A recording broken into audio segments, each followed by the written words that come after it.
This question is taken from the NSAA 2020 Section 1 paper, and it's question 32 of the Physics subsection. Visible light waves are EM waves that travel through a vacuum at 3 times 10 to the 8 meters per second, with wavelengths between 4 times 10 to the minus 7 and 7.5 times 10 to the minus 7 meters. The EM waves emitted by a source are all at frequencies between 6 times 10 to the 12 and 6 times 10 to the 14 Hertz. Which statement about the waves emitted is correct?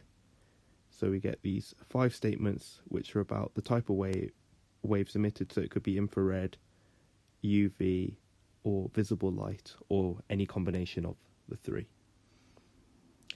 So in order to work out which ones are emitted, we should try to work out the wavelength range of the emitted waves.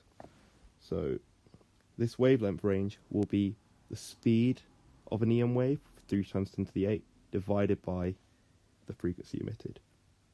So this will be 0.5 times 10 to the minus 6 meters to 0.5 times 10 to the minus 4, which is 5 times 10 to the minus 7 meters, and then 5 times 10 to the minus 5. So this will be the longer of the wavelengths.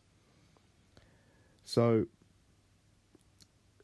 5 times 10 to the minus 7 falls within the visible light region, so we know it will be in the visible light. Region, so that will be one of the waves emitted. And then 5 times 10 to the minus 5 is longer wavelength, so this must mean infrared, but not UV is emitted.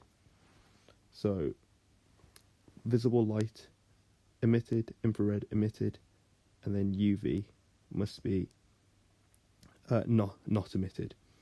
So the answer is B. So yeah, the longer wavelength one in this region will be the infrared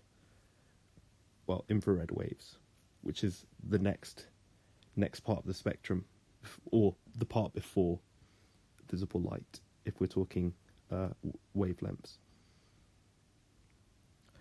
So yeah, the answer is B.